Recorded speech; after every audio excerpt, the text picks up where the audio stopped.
assalamu alaikum bandiraɓe musidɓe tedduɓe wiyoɓe ashhadu an la ilaha illallah wa ashhadu anna muhammada rasulullah. bandiraɓe jerinkoɓe e walankoɓe ɓe gona wuttiyankoɓe e ngule ɓuuɓi ñalloɓe, jaam Allah ñalle mon, jaam Allah weete mon, jaam Allah waale mon. Nde wonno ko noon windere nde sifori. Eɗen gandi Pinde TV ala foof to heddi e nder windere nde. ɗum noon en calmini, en jetti, en jaari kala bandiraɓe wattoɓe haqqillaji mum e ayawo Pinde TV. hande noon eɗen ɗo e parcelle unité 25 taw woɗɗani legal bitengal Grand Médine, woɗɗani kadi oɗon stade Léopold Sédar Senghor.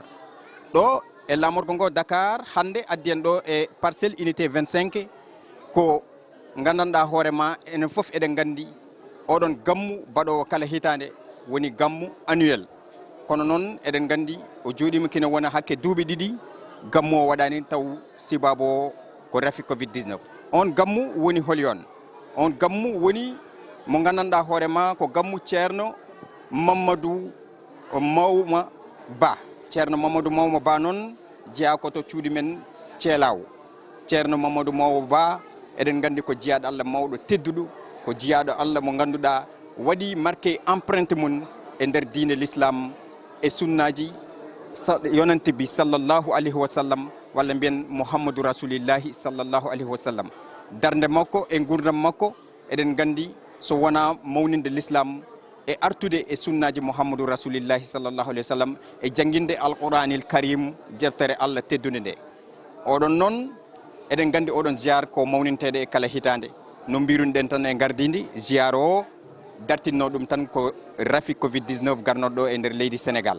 kono noon eɗen gandi kanko ceerno Mamadou Yawma Ba ko mo heftinira e jangguindemo tonto jawi o mo ceerno Seydou Nourou Tall ɗo e Dakar. eɗen gandi vraiment omo heftina toon no fewi e jangguindemo toon. ɗum noon ñalawma hande o eɗen gandi ko ɓiyu ko lomtimo omo ganduɗa wiyete ko Amadou Mamadou Mawma Ba, ko kañum tigui rigui ardi alhaali o, ko kañum tigui rigui ardi galle o. ɗum noon eɗen gandi programme o ɓe kewi udditirde ɗum ko wiyete récital de Coran, woni uddidde deftere alquranil karim nde, janggude nde hande laaɓa. so ɗum yawti noon eɗen gandi kadi ɓe mbi e jogori rewde hen ko reftotoɓe ene woodi suhaɓe nan ɗo ma ngar defto e manano diderno. so ɗum yawti o mo ganduɗa woni ceerno Ndiaye Ba ƴefta konngol. so ƴefti konngol ha paari woni chef de quartier o kañumne. eɗen gandi legal ngal ɗo ngal gonɗen ene waɗi chef de quartier o kañumne ara suuta hen konngudi mum. so ɗum yawti noon cérémonie officiel o fuɗɗo ɗo noon. bandiraɓe musidɓe tedduɓe eɗen geero bandiraɓe ɓe foof kala biyo ashhadu an la ilaha illallah wa ashhadu anna muhammada rasulullah, ko enen foof ndendi ɗum ɗo bandiraɓe musidɓe tedduɓe. falawlahu ayni lutfi ma nadara lutfu alayhi salatu llahi ma qala qailu ala ya latif ya latif laka lutfu alayhi salatu llahi ma qala sairu على يا لطيف يا لطيف لك اللطف عليه صلاة الله ما قال منشد على يا لطيف يا لطيف إذا لا أمان إلا أمان من العباد أرجو فلا إلا أمان إلا أمان من شرم من بكرك أرجو الأمان إذ لا أمان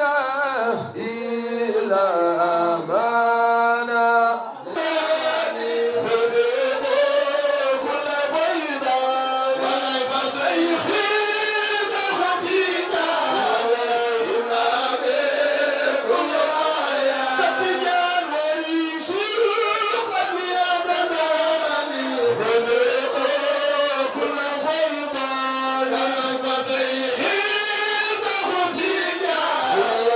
natana e deftungal almuɓe ɓe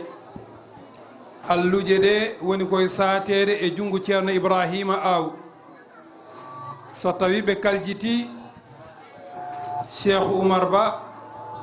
heɗo alluje ɗe kono enen fof ken heeɗiɓe ne wonno kala ko jiiɗa ne waɗi gardiɗo konko ardina e keɗugol ngol konko teddinira keɗugol ngol ɗum noon enen fof mbatten haqqillaji meɗen ganden koye qur'ana heepaɗen inchallahu rabbi. أعوذ بالله من الشيطان الرجيم بسم الله الرحمن الرحيم الحمد لله رب العالمين الرحمن الرحيم مالك يوم الدين إياك نعبد وإياك نستعين اهدنا الصراط المستقيم صراط الذين أنعمت عليهم غير المغضوب عليهم ولا الضالين بسم الله الرحمن الرحيم ألف لام ميم ذلك الكتاب لا ريب فيه هدى للمتقين الذين يؤمنون بالغيب ويقيمون الصلاة ومما رزقناهم ينفقون والذين يؤمنون بما أنزل إليك وما أنزل من قبلك وبالآخرة هم يوقنون أولئك على هدى من ربهم وأولئك هم المفلحون. جزاك الله خيرا. ودي رفترو جوني كو تيرنو بوكر دم بي أبو تيلو دم نيني مكو ويريكو حبي هولي بوكر أجياكو ngurjan ketto den konko reftoro. أعوذ بالله من الشيطان الرجيم بسم الله الرحمن الرحيم الحمد لله رب العالمين الرحمن الرحيم ملك يوم الدين إياك نعبد وإياك نستعين اهدنا الصراط المستقيم صراط الذين أنعمت عليهم غير المغضوب عليهم ولا الضالين بسم الله الرحمن الرحيم ألف لام ميم ذلك الكتاب لا ريب فيه هدى للمتقين الذين يؤمنون بالغيب ويقيمون الصلاة ومما رزقناهم ينفقون والذين يؤمنون بما أنزل إليك وما أنزل من قبلك وبالآخرة هم يوقنون أولئك على هدى من ربهم وأولئك هم المفلحون. أعوذ بالله من الشيطان الرجيم بسم الله الرحمن الرحيم الحمد لله رب العالمين الرحمن الرحيم مالك يوم الدين إياك نعبد وإياك نستعين اهدنا الصراط المستقيم صراط الذين أنعمت عليهم غير المغضوب عليهم ولا الضالين بسم الله الرحمن الرحيم ألف لام ميم ذلك الكتاب لا ريب فيه هدى للمتقين الذين يؤمنون بالغيب ويقيمون الصلاة ومما رزقناهم ينفقون والذين يؤمنون بما أنزل إليك وما أنزل من قبلك وبالآخرة هم يوقنون أولئك على هدى من ربهم وأولئك هم المفلحون. صدق الله العظيم. ترود جوني أو ويريكو الحسين جاه jinnaɗo makko gorko wiyere ko Abou Kadara Dia jinnaɗo makko debbo wiyere ko Dieynaba Sow. الشيطان الرجيم بسم الله الرحمن الرحيم الحمد لله رب العالمين الرحمن الرحيم مالك يوم الدين إياك نعبد وإياك نستعين اهدنا الصراط المستقيم صراط الذين أنعمت عليهم غير المغضوب عليهم ولا الضالين بسم الله الرحمن الرحيم ألف لام ميم ذلك الكتاب لا ريب فيه هدى للمتقين الذين يؤمنون بالغيب ويقيمون الصلاة ومما رزقناهم ينفقون والذين يؤمنون بما أنزل إليك وما أنزل من قبلك وبالآخرة هم يوقنون أولئك على هدى من ربهم وأولئك هم المفلحون صدق الله العظيم oɗo deftiɗo kaw makko jiidude e nena makko yumma e baaba ko ɗo jangi ha yettin alwal mum ene wiye sirade sow wadde yo allahu timi eɗen natana e biyereɗo aliyu sisé jinnaɗo makko gorko ene wiye alhasan sisé jinnaɗo makko debbo ene wiye aminatu sisé من الشيطان الرجيم بسم الله الرحمن الرحيم الحمد لله رب العالمين الرحمن الرحيم مالك يوم الدين إياك نعبد وإياك نستعين اهدنا الصراط المستقيم صراط الذين أنعمت عليهم غير المغضوب عليهم ولا الضالين بسم الله الرحمن الرحيم ألف لام ميم ذلك الكتاب لا ريب فيه هدى للمتقين الذين يؤمنون بالغيب ويقيمون الصلاة ومما رزقناهم ينفقون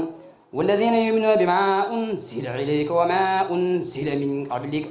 وبالآخرة هم يوقنون أولئك على هدى من ربهم وأولئك هم المفلحون صدق الله العظيم o wi ko tan ceerno salih ba bisimilla wadde noon hankkadi heddi ko alluje ɗe timmi eɗen ñaago allah subhanahu wa ta'ala yo allah waɗ e alluje e barke allah waɗɗaɓe huffade en hokkoɓe ijesuji qur'ana allah newnaneɓe dendagal gande shar'iyya e fannuji foof ene ɗum ɗon sattani ɗo allah yo allah waɗen en ɗum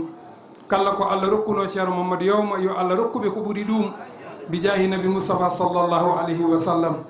wadde noon ceerno ndiaye e heddi ko hatmo qur'ana o fof arti e juuɗe maɗa manam yimɓe nduwo hankadi natana programme mum en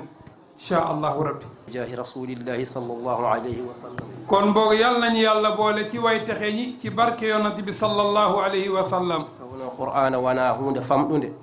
da fekkon ni alquran nekkul lu tuuti ɗum tagi kala ɗo neɗɗo ari hen yo waɗ anniya muɗum moo tax fépp foo xam ni nit ñëw na fa mu nekk jotaayub alquran na jiital ci yéenem waɗa ɗum ko dewal allah faade allah subhanahu wa taala mu jiital ci yéenem ni lii jaamu yàlla la goo xam ni mi ngi koy def jëmale ko ci yàlla subhanahu wa taala sabu qur'anul karim nee na ndax alquranul karim asari yu wi o wi asali nee na qur'ana nee na alquran qaimun ala zatillahi nee na dafa taxawe jëmmi yàlla sifatun min sifatil qadimatin waaye dafa melawoo melawaayuk aji njëkk ji mooy yàlla subhanahu wa taala ɗum noon so jiyaade allah hawre ko woni sifa allah malama kon nitu yàlla wala jaam bu tombeeg loo xam ni dañ koo dàqantele melo ko yàlla yi kooku texe na tawno so a jangi qur'an daroɗa ko darogal annabi nee na ndax boo jàngee alquran da ngay taxaw taxawaayu yonent bi sallallahu alayhi wa sallam wiya man qara'a sulusul qur'an nee na képp koo xam ni jàng na maanaam ñetteeluk alquran sulusu bi mooy un tiers horokke aaɗa sulusul nubuwati nee na ñu daal di koy jox un tiers ci wàllug nubuwa wa man qara'a sulusayhi képp koo xam ni jàng na ci ñaari sulusayni mooy ñaari ñett mooy deux tiers aaɗa sulusi nabiyati nee na bu boobaa ñu daal di koy jox maanaam sulusu te mooy 1/3 gu yonant so tawi o jangi woman qara alqur'ana kulluhu képp koo xam ni nag jàng na mbooleemi alquran baqara ba naas ɗum noon woni aɗa nubuwata kullaha kon bu boobaa ñu daal di koy jox mbooleem li nekk ci wàllu nubuwa waaji o wina man ahabba al ilma nee na waa ji nee na képp koo xam ni bëgg na xam-xam fal yusir alqur'ana nee na na jokk ci alquran fa inna fiha ilmu al awwalina wal akhirin nee na alquran mooy xam-xamu njëlbeen mooy xam-xamu mujjantal neɗɗo malatake nee na nit du taxe sona o yiɗa alqur'anul karim lu dul mu nekk sax ci alquranul karim gorko wino man arada an ya'lama an yuhibbu llaha azza wa jal nee na képp koo xam ni namm na bëgg na yàlla subhanahu wa taala bëgg ko def ko soppeem fal yanzur hal yuhibbu alqur'ana nee na bu boobaa kooku na xool na bàyyi xel ñi nga xam ni ñooy ñoñi alquran fa in kaana yuhibbu alqur'ana bu fekkee ni nag nekk na ku bëgg alquran innahu yuhibbu llaha wa rasulahu kon bu boobaa kooku bëgg na yàlla bëgg na yonant bi ɗum noon eɗen gandi kala suko ƴettaɗo nawa duɗal nee na kon bépp xale boo xam ni jël nañ ko yóbbu ko ci daara ja on yo andi jinnaɓe muɗum ko gasɓe allah wona yiɗɓe allah ɓen ko gasɓe allah kon ay way juram nañu xam ni ñoom dañoo jeex tàkk ci yàlla déedéet bëgguñu yàlla de waaye dañoo jeex tàkk ci moom wiyete tan ko jiɗɗo allah o ko nannowo jangga hande jangga waɗa goɗɗum ko on wiyete jiɗɗo ka ala kon nawɗo duɗal ɓiyum barli waɗe juuɗe allah on ko gasɗe allah subhanahu wa taala nee na ki ñu naan moo jeex ci yàlla nag mooy ki jël doomam jébbal ko ci alquran waxuñu ki nga xam ni daa jël doomam dénkaane ko ci daara ja wala passe-temps rek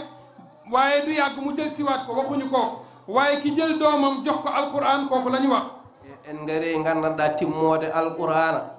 nee na ñëw nañ ci mottalik alquran annabi sallallahu alayhi wa sallam o wi nee na yonent bi sallallahu alayhi wa sallam nee na ida abdaltama alqur'ana satta inda khatmi 60 malakin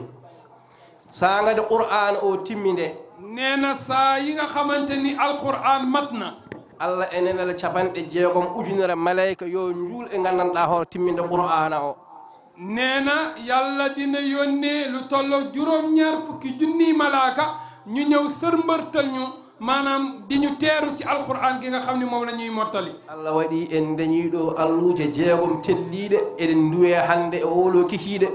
yàlla dogal na ni am nañu juróom-benni alluway alquran yoo xam ni mat nañu ñu war koo mottale ci xatmul alquran ñaan ko ci ngoon gi tey eɗen gandi wadde kala kawruɗo hen on malama ko jiɗɗo allah jiɗɗo rasul sallllahu alayhi wa sallam kon képp ku ci tombe ku ne xam nañ ni kooku bëgg na yàlla bëgg na yonent bi sallallahu alayhi wa sallam sabu nootade ɗum alqur'an tan ande yidde muɗum allah no fotiri nee na nit koo xam ni day wuy si wooteeg alquran loolu dina wane ni kii bëgg na alquran men eɗen timminara khatmul qur'an o joni nee na kon nag ñun ñëpp ñu daal di déglu daal di mottali xatmu alquran bi yaadade allah ken wattude ni mo wuuri ñaan yàlla yàlla nañu yàlla may ñu fekke ko ay déwén e ñaganade hoddiɓe meɗen ɓe gonduɗen ɓe nee na ak ñaanal suñu dëkkandoo yi ñu dëkkal saabu en mbadde maɓɓe no muhajirina mbadduna e ansara en ni nee na muhajirin yi mooy ña nga xam ni dañoo gàddaay ak ansaar yi mooy ña nga xam ni ñoo leen doon dimbali nekkoon seen njaatige nee na nañu jëflante woon yàlla dogal na ni dëkkandoo yi moom la ñu jëflanteeg daara ji ɗum noon kamɓe gadi e du'a o nde tawno kamɓe moftu sukaɓe ɓe nee na ñoom ñoo jiitu ci ñaan gi ndax ñoom ñoo denc xale yi somin jaajama ɗo ko kamɓe nee na buñ fi yaatoo ñooma eɗen ñaago noon allah kadi bandiramen ummiɓe fuuta ɓe ñi ngi ñaanal yàlla mbokk yi nga xam ni jóge nañu fuuta aɓe gaare tampere kono yo allah jaru tampere nee na ñëw nañ ci coono waaye yàlla nangu coono gi e duwanade dendagal garɗo ɗo e jinnaɓe sukaɓe ɓe kadi yo allah rokku ɓe barke alqur'anil karim nee na ak ñaanal mboolem ñi fi teew ak way juri xale yi li ñu sonn ci alquran yàlla leen ko yàlla nangul en timmina emi goof waɗas fatihi e salatul fatihi ndewranum allah subhanahu wa ta'ala e jokkorade rasul sallllahu alayhi wa sallam nee na ñu def fatiha salatul fatihi jaamoo ko yàlla waaye nag def ko jokk waay ci yonent bi sallallahu alayhi wa sallam بسم الله. اللهم صل على سيدنا محمد. بسم الله الرحمن الرحيم. الحمد لله رب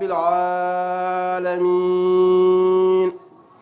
الرحمن الرحيم ملك يوم الدين. إياك نعبد وإياك نستعين. اهدنا الصراط المستقيم صراط الذين أنعمت عليهم غير المغضوب عليهم ولا الضالين. بسم الله الرحمن الرحيم. قل هو الله أحد الله الصمد لم يلد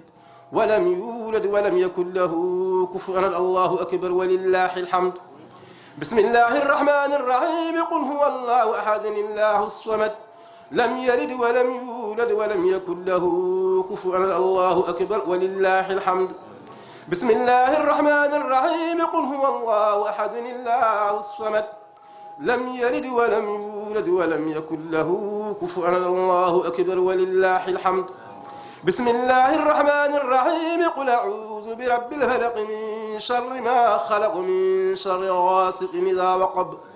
ومن شر النفاثات في العقد ومن شر حاسد إذا حسد. الله أكبر ولله الحمد. بسم الله الرحمن الرحيم. قل أعوذ برب الناس ملك الناس إله الناس من شر الوسواس الخناس الذي يوسوس في صدور الناس من الجنة والناس. بسم الله الرحمن الرحيم. صدق الله مولانا العظيم وبلغ رسوله النبي المصطفى الكريم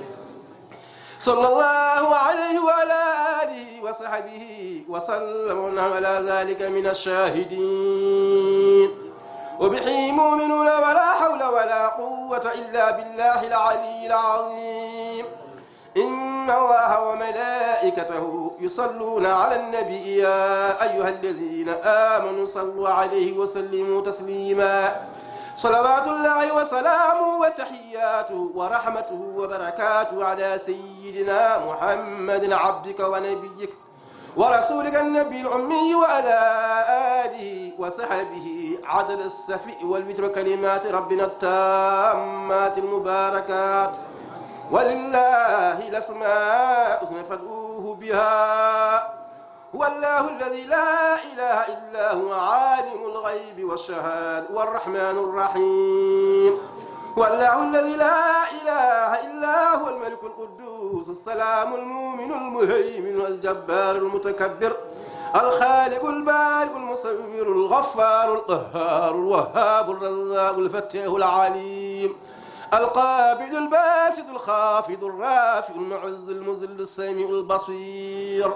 الحكم العدل اللطيف الخبير الحليم العظيم الغفور الشكور العلي الكبير الحفيظ المقيت الحسيب الجليل الكريم الرقيب المجيب الحكيم الودود المجيد الحكيم القوي المتين الولي الحميد المحسن المبدئ المؤيد المحيي المميت الحي القيوم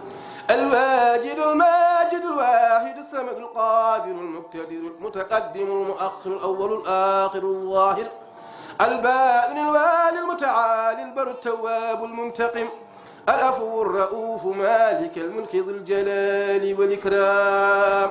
المقصد الجامع الغني المغني المانع الضار النافع النور الهادي البديع الباقي الوارث رسل الصبور هو الحي لا إله إلا هو فادعوه مخلصين له الدين الحمد لله رب العالمين. اللهم ربنا تقبل منا ختم القرآن وتجاوز عنا ما كان في تلاوة من السهو والنسيان أو تحريف كلمة عن موضعها أو تغيير حرف أو تقديم أو تأخير أو زيادة نقصان أو تعبير على غير ما أنزلت أو ريب أو شك أو تعادل عند تلاوته أو كسر أو صر أو زيغ اللسان أو وقوف بغير وقف إدغام بغير مدغم إظهار بغير بيان أو مد أو تشديد أو همز أو جزم بغير مكان فاكتبح منا على التمام والكمال والمهذب من كل الألهان فاغفر لنا يا ربنا يا سيدنا لا تؤاخذنا يا مولانا بما نسينا واخطأنا وارزقنا فضل من قرأ معديا حقه مع الأعضاء والقلب واللسان وهب لنا به خاتمة الخير والسعادة والبشارة والأمان ولا تختم لنا بالشر والشقاوة والضلالة والطغيان ونبحنا قبل المنايا عن نوم الغفلة والكسلان أمنا وأمن موتانا وموت المسلمين من عذاب القبور من سؤال منكر ونكير ومن أكل الديدان وبيض وجوهنا يوم البعث وأعتق رقابنا من النيران ويمن كتابنا ويسر حسابنا وازهق ميزاننا بالحسنات رب دامنا على الصراط المستقيم واسقنا في وصل الجنان وارزقنا جوار سيدنا محمد عليه الصلاة والسلام واكرمنا بلقائك يا ضيان استجب دعاءنا بحق التوراة والإنجيل والزبور والفرقان أعطنا جميع ما سألناك به في السر والإعلان وزدنا من فضلك الواسع بجودك وكرمك يا رحيم يا رحمن اللهم صل على سيدنا محمد صاحب الشريعة والبرهان برحمتك يا أرحم الراحمين اللهم انفعنا وارزقنا بالقرآن العظيم وبارك لنا بالآيات والذكر الحكيم وتقبل منا إنك أنت السميع العليم وتب علينا يا مولانا إنك أنت التواب الرحيم اللهم زينا بزينة القرآن وأكرمنا بكرامة القرآن وألبسنا بخلعة القرآن وعافنا من كل بلاء الدنيا وعذاب الآخرة بحرمة القرآن وادخلنا الجنة مع القرآن وارحم جميع أمة سيدنا محمد بحق القرآن اللهم اجعل القرآن لنا في الدنيا قرينا وفي القبر مونسا وفي القيامة شفيعا وعلى الصراط المستقيم نورا وإلى الجنة رفيقا وبيننا وبين الناس والنار سترا وحجابا وإلى الخيرات كلها دليلا وإماما بفضلك وجودك وكرمك يا أكرم الأكرمين اللهم انصر من نصر الدين وخذل من خذل المسلمين اللهم انصر من نصر الدين وخذل من خذل المسلمين آمين يا رب العالمين برحمتك يا أرحم الراحمين اللهم طهر قلوبنا واستر عيوبنا واشف مرضانا واقض ديوننا وبيض وجوهنا وارفع درجاتنا وارحم آباءنا واغفر لأمهاتنا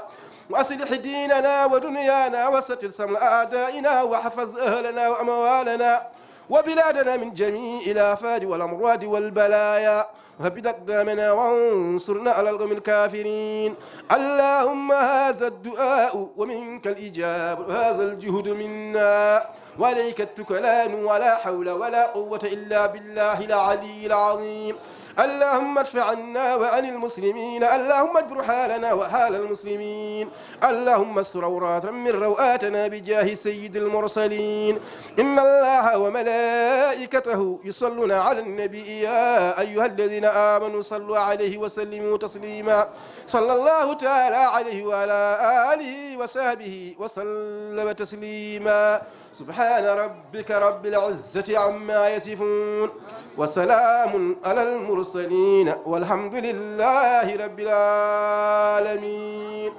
fof ma waɗe présentation inchallah kono noon en ndewat tan e minwal mo gadduɗen o wadde udditirten cérémonie o ɓayde délégué de quartier chef de quartier o bismima hoɗɓe mum eɗen udditira cérémonie o qur'anul karim totten almuudu mo gandanda koye galle he woni janggana en qur'ana udditira ɗum gan sanga sene jangge enen fof kettoɗen ne wonno qur'ana hebdi hen baraji koye hettade nde fawi wadde enen fof kettoɗen Ibrahima Sall ɓi julde Sall to Aaba yo janggo qur'ana. أعوذ بالله من الشيطان الرجيم بسم الله الرحمن الرحيم ياسين والقرآن الحكيم إنك لمن المرسلين على صراط مستقيم تنزيل العزيز الرحيم لتنذر قوما ما أنذر آباؤهم فهم غافلون لقد حق القول على أكثرهم فهم لا يؤمنون إنا جعلنا في أعناقهم أغلالا فهي إلى الأذقان فهم مغمهون وجعلنا من بين أيديهم سدا ومن خلفهم سدا فأعصيناهم فهم لا يبصرون وسواء عليهم أنذرتهم أم لم تنذرهم لا يؤمنون إنما تنذر من اتبع الذكر وخشي الرحمن بالغيب فبشره بمغفرة وأجر كريم إنا نحن نحيي الموتى ونكتب ما قدموا وآثارهم وكل شيء أحصيناه في إمام مبين صدق الله العظيم ورحمة الله تعالى وبركاته. mbokki Serigne Babayel Sow nee na asalaamualeykum wa rahmatullahi taala wa barakaatuhu. njetti Allah en juuli annabi sallallahu alayhi wa sallam. nee na ñi ngi sant yàlla di julli ci yonent bi sallallahu alayhi wa sallam. mbi weluy Allah e teddungal mum yo wona ceerno men Cheikhna Ahmad Tidiane. ñi ngi naan maanaam teraanga suñu borom ak yiwam ak barkeem yàlla na nekk ci maanaam suñu sëriñ Cheikhuna Tidiane Cherif radiyallahu taala anhu. wonay ceerno men Cheikh Oumar radiyallahu taala anhu wonay dendaangal xulafa uji Cheikh Tidiane radiyallahu taala anhu. ak suñu sëriñ Cheikhul Haaji Umarul Fuuti yàlla na barke ak yiw sërmbërtel ci moom ak mboolem ñi nga xam ni ñooy xalifa Cheikhuna Tidiane ak ñoom seeni xalifa. jetti dental ngal fof en calmini ɗumen en juurima en ñaagima duwaw en duwima. nee na ñi ngi sant mbooloo mi yëpp ñi ngi sàkku ci ñoom ñaan di leen ñaanal te ñoom it ñaan nañu. ne wayno ko kewiɗo ko hunde wande fayida par ce que ko wurtinde qur'ana ko sellinde diine e wadde l'islam. nee na lii fi am lu ko ëpp fayda amul lu ko gën a baax amul ndax bis bii daa nekk bis boo xamante ni bisub dundal alquran la loolu nag lu ko gën a amul ci kaw suuf. kamɓe ɓeeɗo wonɓe sababu ɗum rewde e mumen ceerno Amadou Mamma e miñu men e kadi e gardugol mawɗo meɗen rahmatullah alayhi ceerno Mamadou Yawma ɗum tagi noon alhaali o en rewi ha joni ne yaaha en jettiri ɗum Allah. nee na di sant yàlla waaye di santal yàlla ki nga xam ni mooy xalifa bi di ceerno Ahmadou Mamadou Yawma Ba ak mboole mi rakkam ñim ko bokkal tayit loolu lépp ñu xam ni li nga xam ni mooy sabab bi mooy suñu sëriñ ceerno Mamadou Yawma Ba yal na yàlla yërëm ko te jéggal ko yal na yàlla xare ka àjjana. ɗum ɗo e min gandirimo ɗum min mbaɗa haala ɗo e sifa leegal amen Guédiawaye to ceerno Mamadou Yawma adi wadde duɗal adi ardade ko minen ndenduno leegal ndendi jama ndendi fof.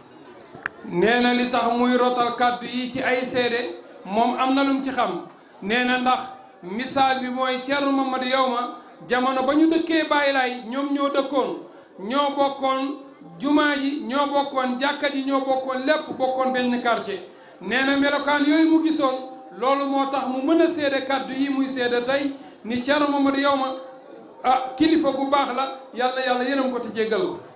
tagi noon ɗum ɗo ha joni sene rewodiri ari ha oɗo ñalawma ɗum ɗon kawis ala hen. nee na loolee nga xam ni moom la ceerno Mamadou Yawma nekke woon Guédiawaye bu loolu dee continuer di roogaat ba agsi ci bis bii mbir mi di gën di jëm kanam amul tànki ginnaaw xam nañ ni loolu dëgg la xam nañ ni it maanaam yàllay kese moo ca nekk. kadi kanko ceerno Mamadou Yawma rahmatullahi alayhi ko khadimu ceerno men ceerno Muntaga radiallahu taala anhu sabu eɗen gandi ha e ñalawma o mo jaraten sen gayiɗo rawde Alhaji Saydou Nour ɗo ko ɗon tawaten mo omo jangguina ha ceerno Mamadou Yawma ha ceerno Amadou Mamma en ɓen donti ɗum enen goni hen ha joni. nee na ceerno Mouhamadou Yawma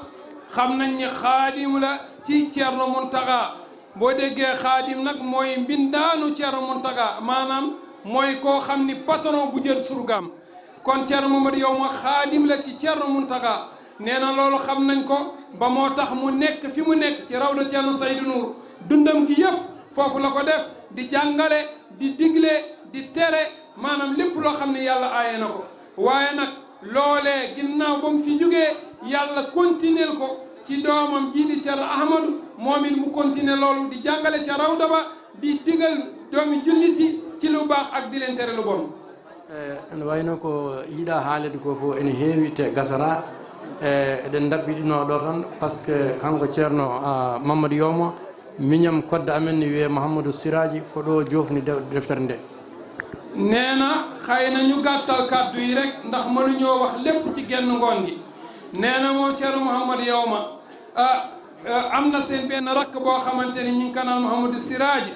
kooku fii la jàngee ba wàcc alquranul karim kon seen diggante yàgg na ak kër gi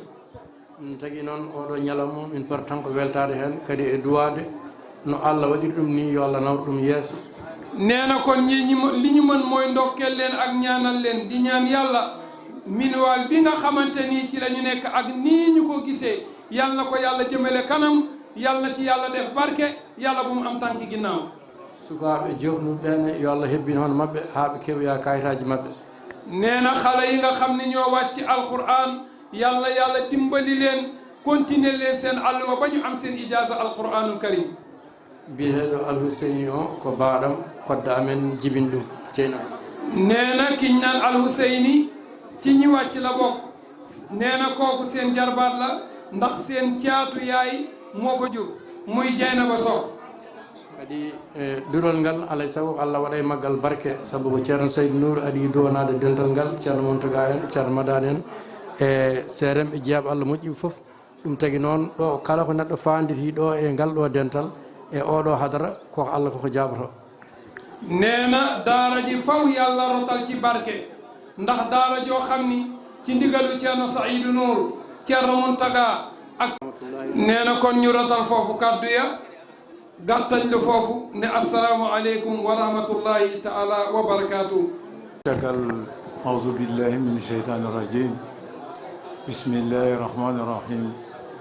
الحمد لله رب العالمين الحمد لله رب العالمين الحمد لله رب العالمين إذن calmina bandiraɓe suñu baay Mamadou Amadou Seydi nee na ginnaaw bi mu musuloo ci saytaani te mooy a'uuzu billahi min ashaytaani rajim bàq yàlla ci turam wu màgg woowu di bismillahi rahmani rahim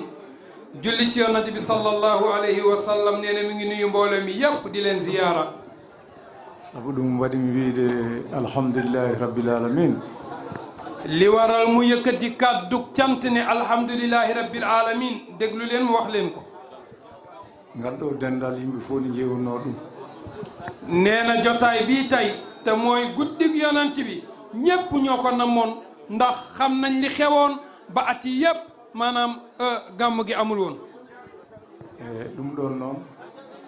e hakkude wonen yaaɓe ina jinno taweede oɗo ñalawma nee na ci diggante bi am na ñoo xamante ni bàyyi koo nañ fi bëggoon nañoo fekke bis bii waaye jaam ak pexem yàlla ak dogalam lii la yàlla dogal kon yàlla yërëm leen te jéggal leen aɓe keewi kono limteren heen tan ko ngannduɗaa ko Mignel Ba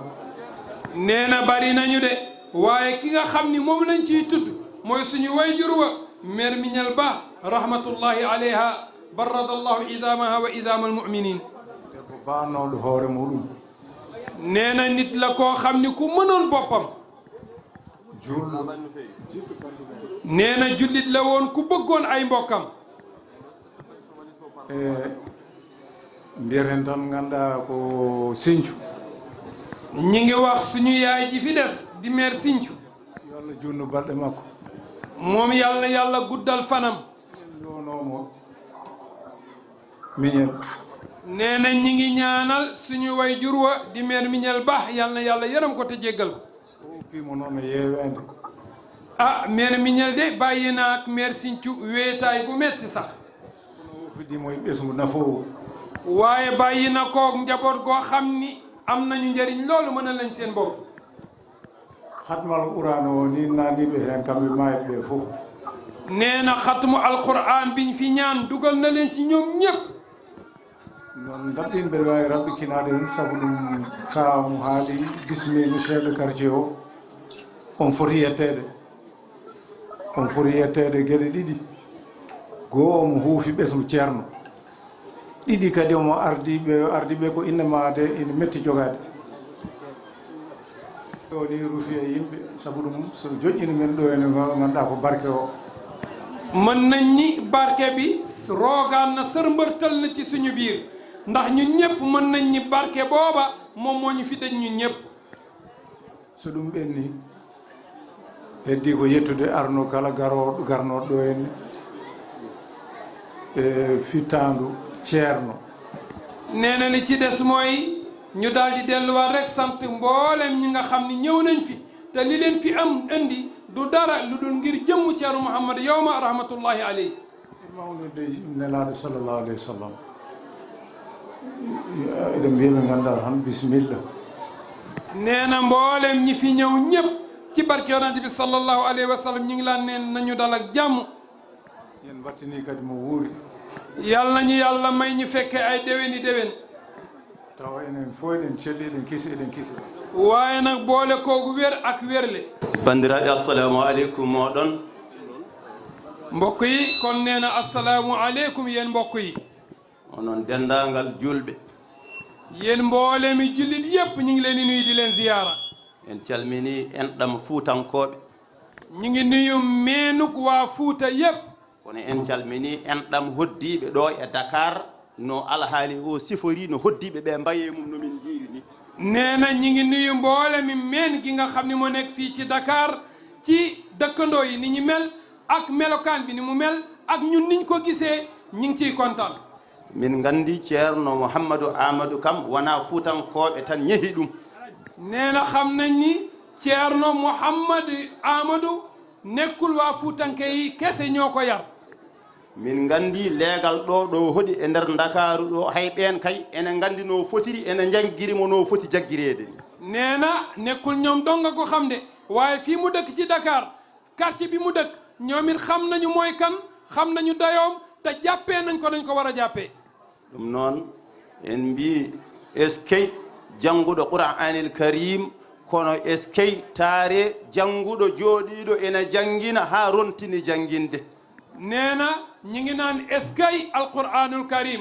boo déggee pulaar ne taare mooy eskay ba tey nee na ki nga xam ni toog na di jàngale alquran ba alquran boobu daal di donn ci njabootam ñu continuer di ko jàng nee na eskay melokaan googu ɗum noon tawde ken jogorɓe yewtude seeɗa udditiren damal ɗo ceernajo o ko wuuri ko holɗum caggal Allah e nula aɗuma cheikhna ahmada tijani mo ganduɗa kam woni barzahul ala wa ussul wasail yanbu rahmatin wa baharul haqiqati udditiren safinatu saadati li ahli dufi wannajadati nee na comme dañoo bëgg a wax lu mu néew ci kilifa gi nga xam ni moo fi nekkoon di ceerno Mouhamadou Yawma Ba ak li mu dund ak maanaam lenn ci ay jaar-jaaram waaye nag bëgg nañ fee wax lenn ci téere boobu ñu naan safina seɗen mbaɗa ɗum hannde noon min jettu sababu o ceerno Mouhamadou Demba Jiggo mo ganduɗa kam woni sababu hannde tawtorede meɗen ngal ɗo dental nee na buñ dee def loolu it mënul ñàkk ñu daal di ciy sant suñu wayjur ceerno Demba Jiggo mi nga xam ni moom moo sabab ba ñu mën a agsi fii war fee waxtaan lii ñu fi war a waxtaan ñu ngi koy sant bu baax en gardi e sohnajo men Cillel Mbay omono ga e sohnaɓe he kanko ko gawlo Cheikh Oumarul Foutiyou debbo o nee na ànd nañoo suñu soxna mi ngi ci ginnaaw ñi ngi ko naan Cillel Mbay nee na moom it géwélu Cheikh Oumar la waaye géwél bu jigéen la moom mi mooy géwél bu góor bi en calmini khalifa o noon ceerno men ceerno Ahmadou Mamadou Ahmadou eɗen mbiyamo yo Allah ɓoynomo ɗo yeeso dental ɗo nee na ñi ngi sant suñu kilifa gi suñu sëriñ bi mooy ceerno Ahmadou Mamadou Ahmadou buñ ne Ahmadou nag ceerno Ahmadou maamam lañ ko tuddee bi jur way juram wu góor kon yow ma mooy Ahmadou kon nii mu ko rabbee loolu mën naa nekk mooy ceerno Ahmadou Mamadou Ahmadou waaye li ñu miin mooy ceerno Ahmadou Mamadou yow ma ɗum noon udditiren damal ngal so safinatu saadati cheikh oumarul fouti ɗo jarata nulaɗo allah sallllahu alayhi wa sallam en jimani koye ɗemgal makko eɗen kuccodire seeremɓe meɗen ɓe jiireten fofof so allah jaaɓi min limtuɗo henna inɗe maɓɓe ɗum noon jimen safina woni jimri gorko mawɗo o cheikh oumarul fouti nafoore mere mo ganduɗa ceerno mamadou yawma annani mo guite muɗum pawtotonoka e muɗum kanko cheikh oumarul fouti o wi kanko guite makko pawtotonoka e neɗɗo allah sallllahu alayhi wa sallam ɗarfata aynin ceerno mamadou yawma guite mum pawtotonoka e cheikh oumarul fouti ɗarfata aynin neena ñu yëkkati lenn ci téere boobu ñu naan safina nga xamante ni loolu nekkul ni moom day woy déedéet waaye fay cheikh oumar jaaroon ak yonent bi foofu la bëgg a jaar nga xamante ni ceerno mouhamadou yawma ba ci boppam moom it safina googu daf koo dund daf koo xam waaye nag mësta teggi bëtam mësta teggi xolam maanaam ci téere boobu nga xamante ni mooy safina waaye mësta teggi bëtam ak xolam ci cheikhul haaji oumarul fuutiyu nee na ñi fi nekk ñëpp gis na leen dina ci ñëw waaye après ba mu dugg ci safina bi bu boobaa mu soog a ñëw ca loola xaarigi xayril xalqi hamdullahu ula ala ba'sihi fina wa minna wa qad ala الارسبال أولى ساكن على حق عباد الله بالمجد والأولى حبيب به يولي الإله ويكلو صلى الله عليه وسلم شيخ مروي شيخ مروي صلاة وتسليم علي أولا على مربي الورى الخنزيز إذ كان لسعلا ألا إنه بدر إذا الأمر أسلا أتم الورى جاها وبار مشلا نبي له على الجنان مبوّد التقبر ألا إن فردا كان ميلاده السنا سمي صديمة وأما الورى إذ كل بد له السنا وأما به نفعا وقد أبدل السنا حق عباد الله بالمدح والثناء حبيب صفيء للسدائد يخبو شيخ عمر الفوتي والحق والدائي ونهج مسهل هو المرسد البهلول لا يتبحل صبير صبور للإداية مهل أمين لإرشاد الإباد موحل سجون لكل الكمات مجرد يا شر محمد يوم يرمد الله وليمه بركي شيخ عمر الفوتي ألا إنه ذل ولهب ومنهل لكل البرايا لعن الحق يوحل هو سندد الحادي فليس يوحل هو سندد الحادي فليس يوحل أديب خبير بالدواء ليس يزحل حبيب بأسرار القلوب منبأ ودنا ميكرو دان نساسناكي ألا إنه ذل ولهب ومنهل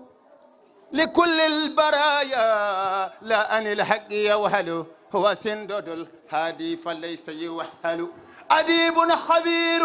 بالدواء ليس يزهل حبيب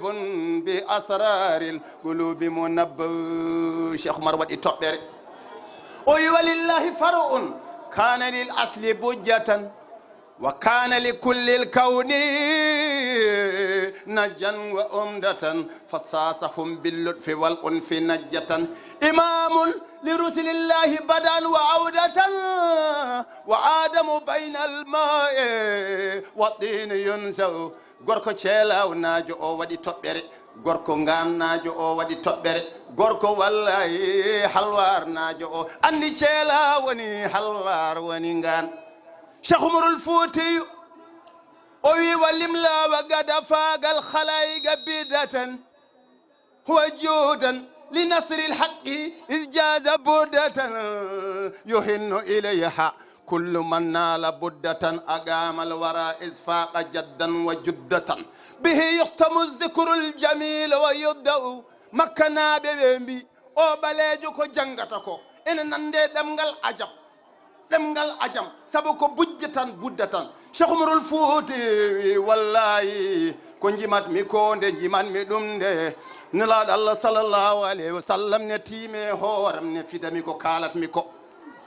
ɓe ngari ha gaaru hiraɓe ndaaji koyɗe gorko yimi makka gorko jaabimo halware ceelaw Mouhamadoul Bachiri wi so marhaba Mouhamadoul Bachiri wi zannul hamama wa zannul ankabuta ala khayril bariyati lam tansuj wa lam tahumi Cheikh Oumar jaabimo halware ceelaw o wimo minen min mbi wuhushu hira shawrin lahu qad takallamat ساعة عنكبوت والحمامة قد همت له عمنة جدران بيت وأفحمت إذا ذكرت آي لرسلا وأزمت فآي رسول الله أجل وأدوى جبابيل من شلمنيم Cheikh Umarul Fouti ɓe mbimo Cheikh Oumar an aɗa maaya walla maayata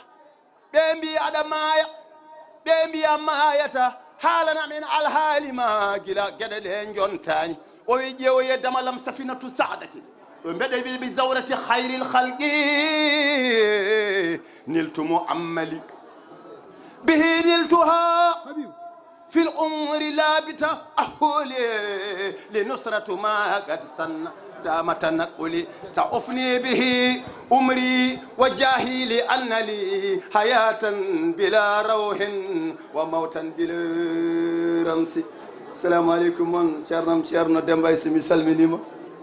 mi jooɗimama mbeɗa nayi huccodire funere ceerno Madani Mountaga Ahmad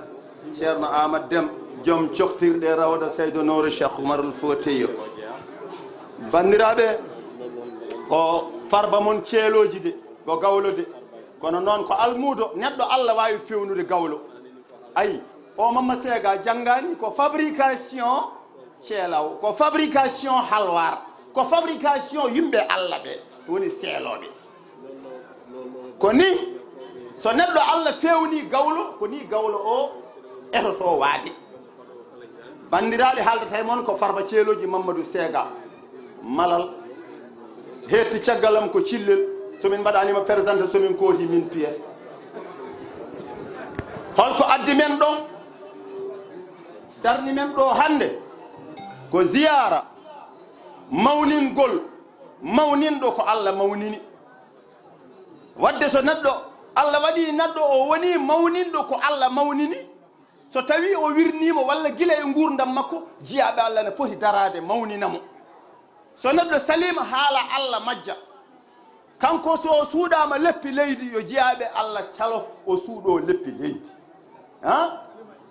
ceerno Mamadou Yawma Ba mawnini kala ko Allah mawnini yo Allah mawninmo yeeso e caggal ceerno Mouhamadou Yawma Ba ala gurdam ala yettode ala inde so wona janguinowo ko dañi foof o dañi koye jangguinde Qur'anil Karim jangguirde sharia Allah e sunna naɗo Allah sallllahu alayhi wa sallam e jangguidde wirdu Cheikhna Ahmad Tijani Sharif ceerno Mouhamadou Yawma wiyete ko ceerno Mouhamadou Ahmadou Ba oɗo Ba men eno haaldemo nena ceerno Mouhamadou Yawma mi ngi tudd ceerno Mouhamadou Ahmadou Ba bëgg na ñoo wax moom mooy kan ceerno Mamadou Yawma hadi penda heeri penda nena ceerno Mamadou Yawma hadi penda heeri penda ceerno Mamadou Mbure amnata aljuma ceerno Mouhamadou Mbure ceerno Mamadou Mbure amnata aljuma ɗum koto demdem e suudu njobbo nena loolu mooy askanugo waa demdem yi ci néegu njobba ceerno Mamadou Mbure daado Aissata daado nena ceerno Mamadou Mbure daado Aissata daado Hammad Kumba Leyla Hammad Ali Leyla Abdoul sawa aaw ko awɓe ceelaw nena loolu waa aawu ceelaw yi la suudu Eliman nena néegu Iliman e suudu Jawatere nena ak néegu Jawatere ceerno Mamadou Yawma nena ceerno Mouhamadou Yawma woni Mamadou Maymuna neena mooy Mouhamadou Maymuna yaayam nene makko neena yaayam mi nga xam ni moo ko jur mbure daado mooy suñu maam mbure daado wiyete ko Maymuna Hammad neena mi ngi tudd Maymuna Hammad yero suwaadu mo Demba Kumba mi nga xam ni mooy doomu Demba Kumba Layla Hammad ca jiggooɓe neena ci wàllu jigo yi kanko woni moƴƴo Mamadel Daado neena moom mooy ku baaxu ki ñi naan Mamadel Daado moƴƴo Aysata Daado mooy ku baaxu Aysata Daado moƴƴo Mbure Daado ku baaxu Mbure Daado moƴƴo Demba Daado e Faati neena ki baax ci Demba Daado e Faati Daado ak Faati Daado Uma Kala Daado neena ak Umu Kala Daado ak Cillo Daado neena ak Cillo Daado Ceerno Mamadou Mbure neena Ceerno Mamadou Mbure ɓeeɗo ko ɓiɓɓe Hammad yero suwaadu neena ñii doomi Hammad yero suwaadu lañu Sawa Daraman neena Sawa Daraman ca Daramankoɓe neena ca waa Darameya hakkunde makko e Ceerno mooy waa Darame yi kon mooy ñoom Ceerno Alpha aywa hakkunde makko e Ceerno Mamma Aw neena digganteem ak Ceerno Mamma Aw Ali Layla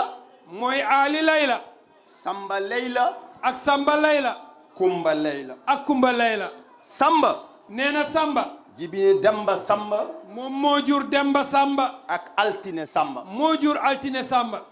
Bokara Demba Bokar Demba Mamad Demba ak Mamad Demba Ali Bokar Souleymani Bokar Adama Bokar Souleymani neena Souleymani moo jur Mamad Souleymani o wi konko jibini Mamad Souleymane o ko on woni Ceerno Mamma Aw neena kooku mooy Ceerno Mamma Aw waliyu Allah neena waliyu Yàlla mo waliyaaɓe jaɓani cettani wali koo xamante ni wilaya mboole mi nittu Yàlla yépp seedeel nañ ko e Ibrahima woni alaji jula ak kuñ naan Ibrahima mooy alaji jula ndeke noon neena bu boobaa Mamad Demba goɗɗo o neena keneen ki ñu naan Mamad Demba won jibini Amadou Mamadou kooku moo jur Ahmadou Mamadou woni Baydi Kumba Toko Sedi mooy Baydi Kumba mu ndaw so ɗum ɓenni neena bu loolu weesee to bange bam makko kanko Ceerno Mamadou Yawma bu dee ci wàllu papa moom Ceerno Mouhamadou Yawma o yettete ko Ba neena mi ngi sant Ba holtoɓe peri fan lañu gàddaayee Ceerno Mamadou Yawma en neena ñoom Ceerno Mamadou Yawma jaatiraɓe makko neena ay maamaati maamam holtoɓe peri fan lañu gàddaayee ɓe peri koto wiyete Babaɓe Looti neena ñi ngi bàyyi ko fuñ naan Babaɓe Looti tani ko neena maamam wiyete ko Birahima Alfullani neena maamam mi ngi tudd Birahima Alfullani omono leli neena mi ngi tëdd ɗo wiyete Tuumi Birahima fuñ naan Tuumi Birahima hakkude neena ci diggante Nouakchott ak Zouz foofu mi ngi nekk diggante Nouakchott ak Zouz kaalami ɗo ko fergo Babaɓe neena lii muy wax mooy ki gàddaayee Babaɓe Ceerno Mamadou Yawma neena Ceerno Mamadou Yawma haɓe telliɗo ɓe goni hande neena ba ñu wàcc fii ñu nekk tey nde ɓe ngari Babaɓe Looti neena ba ñu ñëwee Babaɓe Looti koye laamu biyeteɗo neena mi ngi fekk mi ngi tombeek nguuru ku ñu naan Samba Sanoun neena ci nguuru Samba Sanoun la ñu tombeel 1850 neena loolu mi ngi toll ci atum 1850 ba 1860 haa 1860 ko ndeen Babaɓe fusi neena boobu la ñu sant Ba daal di tasaaroo ɓe cari boobee la ñu tasaaroo wo ɓe telli kamɓe fof edi neena ñoom ñépp ñu wàcc Edi ɓe ngari Edi neena ba ñu ñëwee Edi aɗa nana Babaɓe hakkude wuro neena di nga dégg Babaɓe ci digg dëkk nde ɓe gummi Edi neena ba ñu jugee Edi caragol maɓɓe ɗimmol neena seenugu wesaaroogu ñaareel woodi faaɓe Galoya neena am ñoo xam ni dañoo dem Galoya woodi faaɓe Hawre am ñoo xam ni dañoo dem Hawre ca Damga wiyeteɓe Bokar Yero Makka en neena ku ñu naan Bokar Yero Makka woodi heddiɓe Edi woodi heddiɓe Edi neena am ñu des maanaam Edi heddiɓe Edi ɓe njaafa ɗon wiyama Ceerno Bachirou Tall omon hedde rond point 26 ɗo wadde jaɓɓoɗen mbattene haqqillaji no feewi inchallahu rabbi